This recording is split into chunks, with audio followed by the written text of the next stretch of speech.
Thank you very much. And Somalia, first of all, is a unique country that is just coming back from a long way of absence and difficult times in the past. And challenges are too many: environmental, man-made, natural, all this put together, poverty, all put together creates a lot. Plus circumstances that were not allowing the people to farm or to produce food at their limited capacity, even security. And now Somalia is a time we are emerging from that difficult situation. After 30 years of difficulties, the irrigation system, the flood control mechanism, all these have been devastated. And we are in a situation where half of the year we are in a dry, without water, and the next half we are flooding. We restarted revitalizing our productive sector, the livestock, the agriculture. For us, agriculture and livestock are separate, and the fishery, of course, or maritime blue economy. So now is the time that the people has got a breathing space and went back. What we do is that we are reorganizing now and starting the cooperatives of the communities in the rural area, both in the agriculture, livestock, and maritime resources as well. So it is only a beginning, and there is a scarcity of food. A year ago, half of the Somali population were at the risk of famine.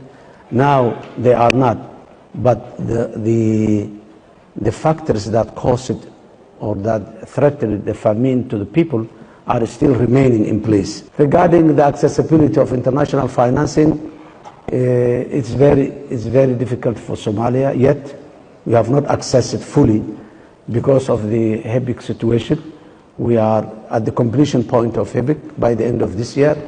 We need a new approach of financing the food systems, not the traditional one that was existing there.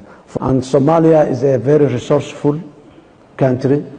When you assess the situation in Somalia, there is no reason or there is no factor or variable that compels Somalia to be a lack of food in terms of agriculture, in terms of livestock, in terms of fishery, in terms of, but the circumstances, the political circumstances that were existing in the country has compelled the people to be. So I think the best option for that is, number one, those countries who are fragile must be pursued to become politically stable.